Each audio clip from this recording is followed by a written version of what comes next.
Welcome to week 9. Week 9 is calculating actuator time, calculating actuator cycle time. And we'll take a brief look at calculating horsepower. Really simple, but really important is your pump kind of depends on the horsepower of your engine for the flow rate you need. So to select an engine that would provide the adequate horsepower to get the flow rate is extremely important. But it's a simple formula. We'll touch on it. I think I see it right here where we can do it. Okay, I'm making this video right here where my arrow is. The overview, we'll go ahead and take a look at it, but that's where I'm going to stick the video, uh, if you will. And the objectives, though slim, are really important. What we want to get through, when we get through with this week, we want to be able to calculate, not just demonstrate an understanding of the calculation, but we want to be able to actually determine actuator cycle time. And then we'll throw in required horsepower, which we don't need. The components of horsepower depend on the pressure of the system, the pump flow, and there's a constant in there. Uh, I shouldn't have brought it up if I'm not going to show it to you, so let me show it to you right quick. Let me back out of here and get back on track.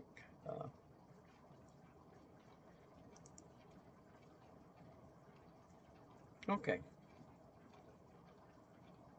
week 9, fundamentals calculating hydraulic horsepower. Here's what's involved in it. We don't use the PSI in calculating cycle time, but we do in calculating force, as you may recall. And while I'm on the subject, the things we learned in calculating retraction and extension forces, uh, and I guess it was week 8 or the week before, but some of those rules will apply. We'll have to allow for the rod diameter on the retract end as we did then, but I won't get too far ahead of us. But as you can see, uh, the horsepower equation is just like the PSI, whatever it is, and it's limited by the limit of the structure of the pump and your system. You know, system may be rated for 1500 psi, so that's going to limit your horsepower. Maybe have to uh, and your flow rate. So they're all dependent on each other. It seems like in hydraulics that there's 3 things that are dependent on each other, just like in slopes, 3 things. So it's 3,000. In this example, they use a system that will allow 3,000 pounds per square inch. You multiply that times, in this case, 10 gallons per minute. And to get this, you would divide it by, this is a constant. I'm not sure where it comes from and how it was derived, but it has to do with unit conversions. I do know that, but I'm not going to worry about it. Now, don't want you to worry about it either. Uh, so when you go through this little calculation here, we multiply 3,000 times 10, you're going to divide that by 1714, and you're going to get 17 and a half horsepower. So that's the engine you would need if you wanted to get, where did it go? A flow rate of 10 gallons per minute. Okay, back to the cycle time deal, which will be back to the course modules, which will be back to where we started, the overview. Uh, the pages, by the way, I have an announcement that really goes into a little bit of depth of each of these uh, links here, what's behind them and what it's about. So if you get a chance, be sure and take a look at that announcement. Also, I have attached, I'll show you what I'm talking about here in a minute, my process for calculating cycle time It's very organized because I have to be organized when I'm dealing with calculations or I'll get messed up. But we'll take a look at that here momentarily, and then we're going to go through a uh, a calculation of the figure 50, what is it? Give me a second here. Figure 2333, and that's on page 563 if you want to follow along in your textbook. We're going to go through that problem that's on that page there. Now you're going to see some different kinds of calculations than they're using because it's my preference. I don't deal with radii anymore. I don't do pi r square. I don't even deal with pi uh, times the diameter squared divided by 4.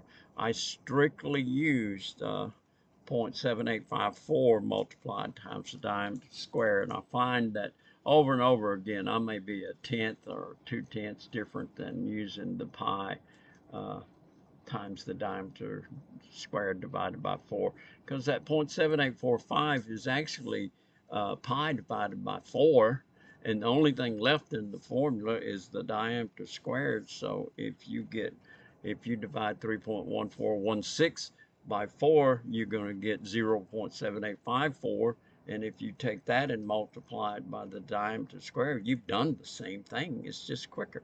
That's all, just quicker. So we went through calculating horsepower. Uh, the tailgate I really like. It's how construction companies can attract and retain more women in the workforce. You know, we need more people in this skilled labor or soon to be skilled in the workforce. And I think this is a thing that we can focus on as an industry is to how can we attract and retain women in our workforce.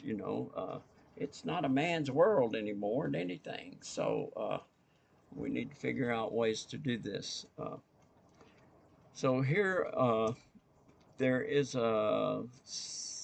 I'm not going to use this one, I don't think. Uh, I'll think about that later uh, because I don't like this video. I'm just going to stick with the video that we have now and go through it. And I think that's going to be enough. If I decide differently, we'll go back to this, or you can look at it. It's an older video, and well, let's look at it. Here's the thing about it. I did this with my overhead camera, and it's really hard to read, but I'm going to do this exact same problem in a different format. I'm going to do it where it's typed out, it's easy to read, but if you want to take a look at this, by all means help yourself. I'm not going to do it right now because I'm going to do it toward the end, closer to the end of the video. And but this is available for you if you'd like to see it. I made it a while back. So let's get back to the modules, back on course, and go to the weekly assignment right here.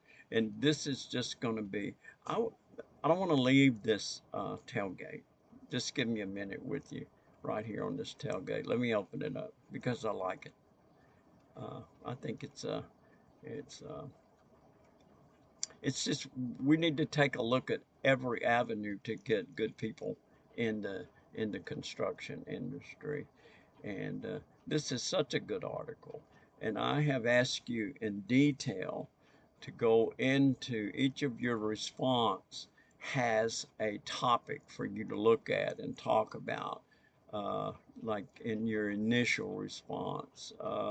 I want you to just get a few ideas from the introduction up here to the topic in the article and let that be your initial response. Now, in your first of two replies to another student, it's timed, and you don't forget you've got three responses here. And this one takes you to the topic of leadership in the module. And right? Here's topics. Here's leadership, work-life balance, and training. Those are the three topics I'll be asking you to expand on. Really good stuff in there. So the second of two replies will take you to this work-life balance. And I ask you in here, maybe at the end of this, to describe what that is. And I want to talk about that because balance in your life is extremely important. And we have we have a tendency to just, I do, uh, my whole identification is work. I've been a good hand all my life, but as I look back on my life, I think about what time did my children miss because I was at work and I worked till it was done, you know, and that's not good for you or for your family, I don't think. So work-life balance is an interesting, not just interesting, but something that we need to think about. So when you get to that, I'm going to be asking you to come up with some ideas based on these considerations that I've come up with. Really good, really good topic, really good article, and it deserves some really good, thoughtful posts. Look, these things, your mindset maybe now every day is thinking of the next day I got to get up and go to work and we're going to dig a ditch or I don't know what we're going to do or but as you move up your mindset's going to change. You're going to be thinking about other things. You're going to be thinking about employment. How can we get out? What we need? What do we need to do to reach out? So I like throwing these kinds of things in here that have to do with recruiting, with leadership, things like that, because you're no longer singleness of purpose once you get in to management, ownership, or wherever you end up, superintendent. You're going to have to be thinking and juggling. You're going to have a lot of balls in the air. You're going to have to be thinking about a lot of different things. And so I want you to understand when you leave here some of the things that are going on in the construction industry so that you will be of use rather than just digging a hole when you get there. You will have a little bit of an idea of what's happening in the industry. So I'll get off of that soapbox, get back to uh, the module, and then I think maybe, this puts us close to the end of the term, by the way. And week 10 is coming up, and I want you to think about some of the things that's given you troubles because you may see them again here in this final exam. I'll try to go through it, maybe work up some kind of a study guide thing for you. But right now, let's go to calculate some cycle time. Do I have it over here? There it is. So this is a little bit neater than my handwritten deal that I just got through showing you. This is the problem. And notice that you'll have breaking down cycle time calculations with values. I put values in these. I don't know if you have received it or not, but I sent you this format. I call this a template, and this is the process that I go through when I calculate cycle time, and I just threw the horsepower in here at the end so I can remind you of the importance of that. So this is close to the things we had to calculate force, right? Remember, we needed to know the piston or the cylinder diameter in this case. And this is right, the book has this same problem in it on that page. I've got my overhead lights off. I can't see. Better get them turned on. Page 563 is where you'll find this. So just follow along. Take notes if I come across, because you've been exposed to just about all of this flow rate, uh, the area of the cylinder taken out for the volume that the rod takes up. All of this that we did in force, we do the same in calculating cycle time. So here are our givens. We have a piston diameter and a cylinder diameter, which is the same, of 4 inches in area. And we use square inches. And volume, we use cubic inches. And I'm just reminding you of these things right now. The rod diameter in this case is in the book is 2 inches in, and we use inches in that. And when we find area, we'll use square inches to get that, and then we'll multiply it times the stroke, which is the third dimension, right? Volume has length, width, and depth, and this is length, width, and depth essentially. It's just in using areas. So the stroke, so when we get to the pump flow rate is given as 10 gallons per minute, and we'll need that later on. The second thing, this is, I just went through the givens, that's my first step. The second thing I do is calculate the volume for extend, and I refer to it as V with a subscript E on it.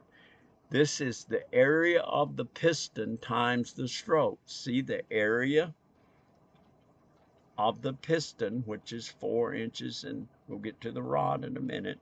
The area of that times the stroke, which is 24 inches, and that's the third component we need, like I refer to it as length, width, and depth. But this is our height when you're talking about a cylinder, a water tower, for instance. You could call that your stroke is your height. So, and our volume again is in cubic inches.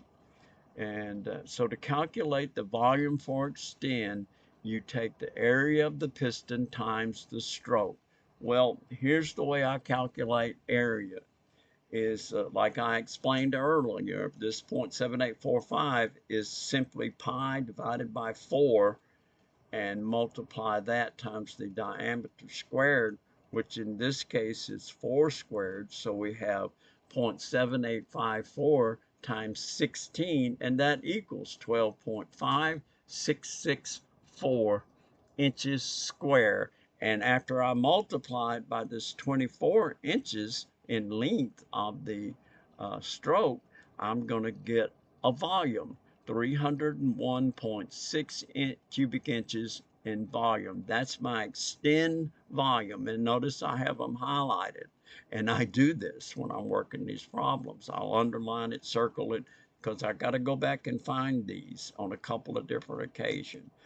That's the second thing, calculate the volume of extend. And to do that, we got the area of the piston, multiplied it times the stroke, and that gave us the area was in square inches and 12.5664, and we multiplied that times 24, and that gave us 301.6 cubic inches. And so that's the volume for extend. Now I want to calculate the volume for retract. What's the first thing that comes to your mind is you got to consider the rod. Maybe it's not comes to your mind, but my mind, I got to go back and find the area of the rod, because when I get on the retract side, I'm going to have a different volume. Even though it's the same diameter, I'm not going to be able to use the total face of the piston because the rod area is going to take some of that. So the area of the rod times the stroke equals the rod volume. So the first thing is to find the rod area, the round end of it. So that's my way of doing it, is taking 0.7854, multiplying it times the diameter squared, which in this case is 4. And so we move on to another step. I usually don't put this many in there, is take 0.7854 times 16, because I'm sorry, but let's see, I'm losing my place. 0.7854 times the diameter squared is 2 in this case, because my rod is 2 inches. So 2 times 2 is 4, and right there is that 4 I need. That's my diameter squared. 0.7854 times the diameter squared, diameter being 2, makes that 4. And that's going to give me 3.1416 square inches. You take that, go back up here, the area times the stroke equals the volume.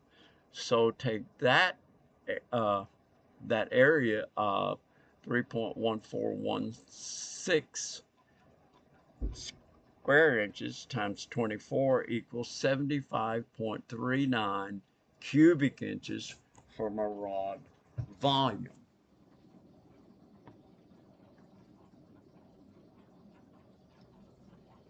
Okay.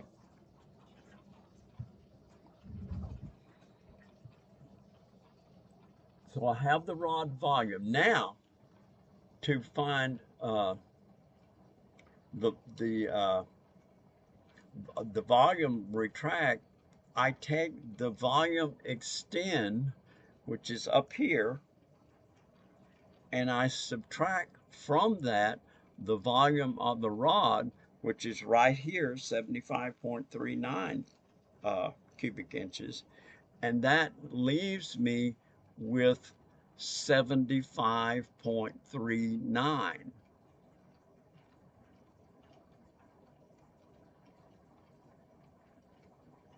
I'm sorry, that doesn't leave me. I take the volume of the cylinder, 301.6 cubic inches, minus the volume of the rod, which leaves me 70, minus the volume of the rod, which is 75.39. That leaves me with 226.21 cubic inches for the retract, and that's volume of retract right there. So we did this. We got the volume of extend by taking the area of the piston, which was 4. Is that right? Yes. We multiplied that 4 times 0.7845. We squared the 4, and then we multiplied 0.7854 times 16. That gave us 12.5664 square inches times the stroke, and that gave us the volume of our extend end of the cylinder. So the area of the rod times the stroke is equals the rod volume, and that's right down here. Rod area is 0.7845 times the diameter squared, which was 2, and that would be 4, equals 3.1416 square inches times the stroke of 24, which doesn't change, gives us 75.39 cubic inches for the rod volume. To find the volume of retract, I take the volume extend, which is, where did it go?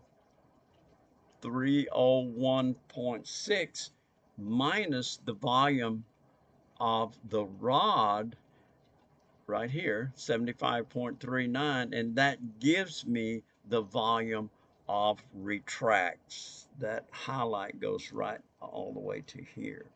Now, we've done basically the hard part. The next thing we're going to have to do is convert units of volume, that's units of cubic inches in our case.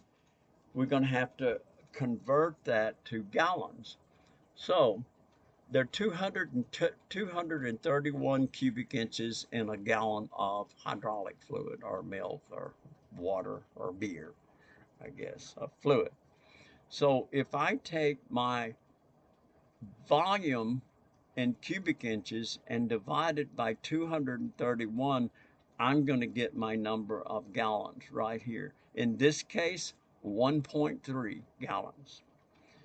So to convert my volume of retract from cubic inches to gallons, I have to take that 226.21 retract volume cubic inches to 226.21 cubic inches.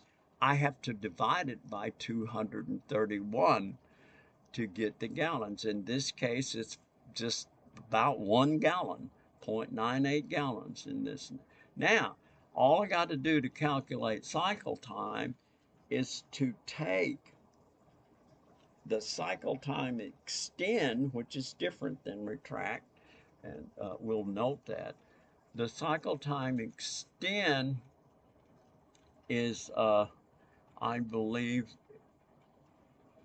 1.3 gallons right here. I'm just saying cycle times equal 1.3 gallons, and you divide that by the pump flow. In this case, you go back up here and you get 10 gallons per minute, and that gives you I'm sorry, lost my place.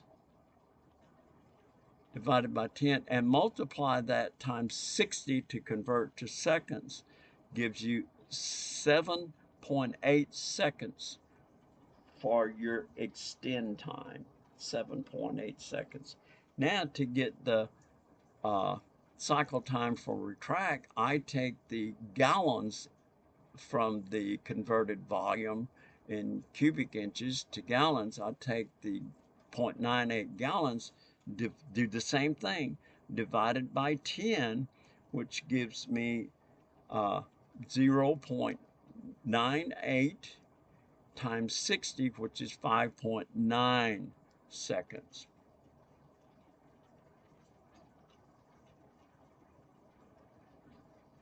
And that's it. The last thing we need to do, and I have to, is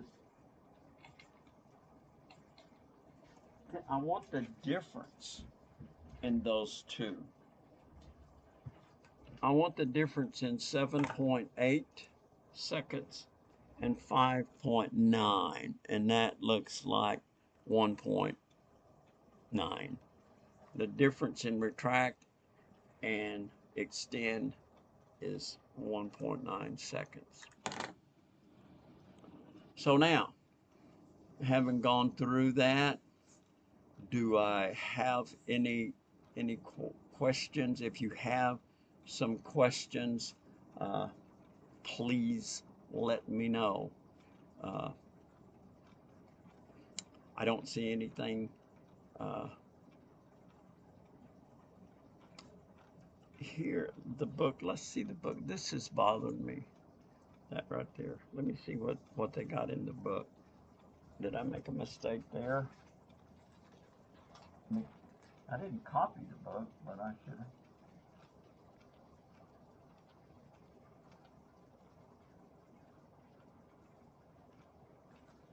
Nope. We both got the same thing. So I guess I'm thinking we're good.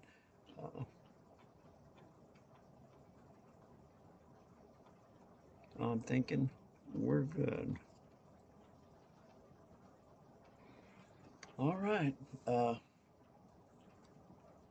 think that I'll close with that. Please send me some questions if you have them, and I will see how quick I can get back to you.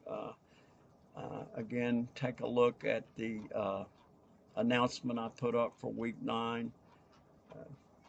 See what you can glean from that. Also, as I said, I think I sent each of you this format. Now I sent it without these values in it. You can add values when you get to the assignment. Maybe that's what we can do to get ahead. Let me minimize this. That's a good idea before I leave here. Take a peek at this guy to see right here. I want to know. This will give you a little bit of. This is what you'll see when you open that assignment. Once again, you'll see my template. There's just no values in here. But once you get down here, you will be given, like I'm giving you a 4.5 inch piston diameter.